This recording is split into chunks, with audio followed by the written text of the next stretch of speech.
যখন বাংলাদেশে বসে থেকে বাংলাদেশে অনেক রাজনীতিবিদ এবং বিশেষ করে হাসনাত আব্দুল্লাহ যখন বলছে যে ভারতের সেভেন সিস্টার বিচ্ছিন্ন করে ফেলা হবে, একে একে বাংলাদেশে বিভিন্ন শ্রেণীর লোকজন বক্তব্য দিচ্ছে যে ইন্ডিয়াকে তারা ইন্ডিয়া অখণ্ড থাকলে বাংলাদেশের শান্তি নাই, ইন্ডিয়াকে ভেঙে ফেলতে হবে। সেই কাতারে যখন রাওয়া ক্লাবের প্রেসিডেন্ট আছে, সেই কাতারে যখন গোলাম আজম, রাজাকার গোলাম আজমের ছেলে আমান আজমি আছে, সেই কাতারে যখন হাসনাত আব্দুল্লাহ যোগ দেয়, সেই কাতারে সবশেষ আরেকজন যোগ দিয়েছেন। দেখেন তো আপনারা লোকটাকে চেনেন কিনা। এই ভদ্রলোক আওয়ামী লীগ সরকারের সময় আয়নাঘরে ছিলেন, নির্যাতিত, কিন্তু হঠাৎ করেই তিনি ভারত বিদ্বেষী অবস্থায় যখন এই বক্তব্যের জন্য ভারত এবং বাংলাদেশের সম্পর্ক অবনতির দিকে, এবং সেই সাথে জামাতে ইসলামীর ভূমিকা কি, জামাত আগামীতে ক্ষমতায় যেতে চায়, সাংঘাতিক ফাইট করতে চায় বিএনপির সাথে, সেটা কি ভারতের সঙ্গে যুদ্ধ করে ভারত ভেঙে চুরে দিয়ে কিনা, এই প্রশ্ন উঠতেই পারে। যখন হাসনাত আব্দুল্লাহ শহীদ মিনারে যে সমাবেশে বক্তৃতা দিয়েছিলেন, সেই সমাবেশে জামাতে ইসলামী দায়িত্বশীল নেতারা উপস্থিত ছিলেন, কিন্তু এই সমালোচনার মুখে বোধহয় জামাত এখন বিবৃতি দিতে বাধ্য হয়েছে। ভারতের অখণ্ডতা ও ওসমান হাদি ইস্যুতে বিবৃতি দিয়েছে বাংলাদেশ জামাত ইসলামী। বৃহস্পতিবার জামাতের কেন্দ্রীয় প্রচার বিভাগের সিনিয়র প্রচার সহকারী মুজিবুল আলমের সই করা এক বিবৃতি গণমাধ্যমে পাঠানো হয়। বিবৃতিতে বলা হয়, সম্প্রতি ভারতের আঞ্চলিক অখণ্ডতা নিয়ে কিছু বক্তব্যের সঙ্গে বাংলাদেশ জামাত ইসলামী ও ইসলামী ছাত্র শিবিরকে জড়ানোর অপচেষ্টা সম্পূর্ণ মিথ্যা, ভিত্তিহীন এবং সুপরিকল্পিত ষড়যন্ত্রের তীব্র নিন্দা ও প্রতিবাদ জানিয়ে বাংলাদেশ জামাত ইসলামীর সহকারী সেক্রেটারি জেনারেল কেন্দ্রীয় প্রচার ও মিডিয়া বিভাগের প্রধান অ্যাডভোকেট এহসানুল মাহমুদ জুবায়ের আজ এক বিবৃতি প্রদান করেছেন।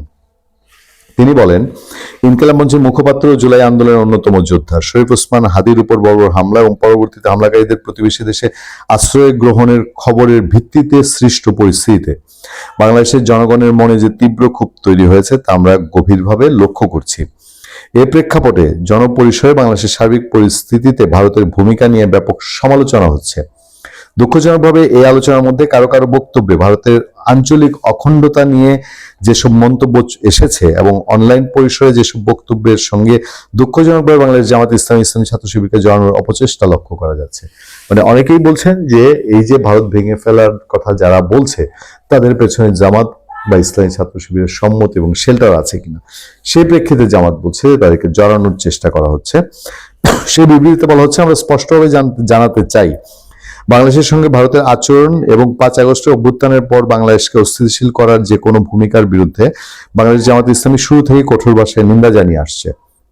একই সঙ্গে শরীফ ওসমান হাদির উপর হামলাকারী যেভাবে ভারতে আশ্রয় নিয়েছে তার তীব্র নিন্দা জানাই এবং অতি সত্বর তাদের বাংলাদেশ আইন শৃঙ্খলা বাহিনীর কাছে হস্তান্তরের জোরালো আহ্বান জানাচ্ছি। মানে জামাতের দিক থেকে কনফার্ম হচ্ছে যে শরীফ ওসমান হাদির হামলাকারীরা তারা ভারতে চলে গেছে। তবে এটাও অত্যন্ত পরিষ্কারভাবে বলতে চাই, যে কোনো দেশের আঞ্চলিক অখণ্ডতার প্রশ্নে বাংলাদেশ জামাত ইসলামী আপোষহীন।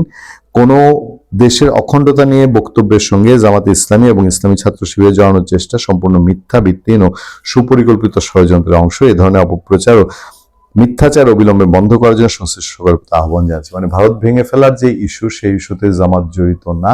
এটা জামাতকে বোধহয় নির্বাচন সামনে রেখে পরিষ্কার করা ছাড়া বিকল্প কোনো পথ ছিল না। তবে যে বিবৃতি আজকে তারা দিয়েছে, জামাতের এইটা ইন্ডিভিজুয়াল কথাবার্তা যেদিন 16 ডিসেম্বরে এই সমাবেশটা হলো, সেই দিন হয়ে গেলে মনে হয় আরো বেশি পরিষ্কার হতো ব্যাপারটা।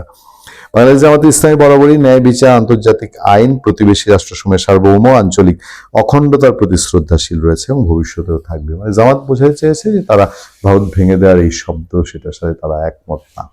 ভালো থাকবেন, সুস্থ থাকবেন। আপনার সাথে আমি আতিক রহমান, পূর্ণিয়া।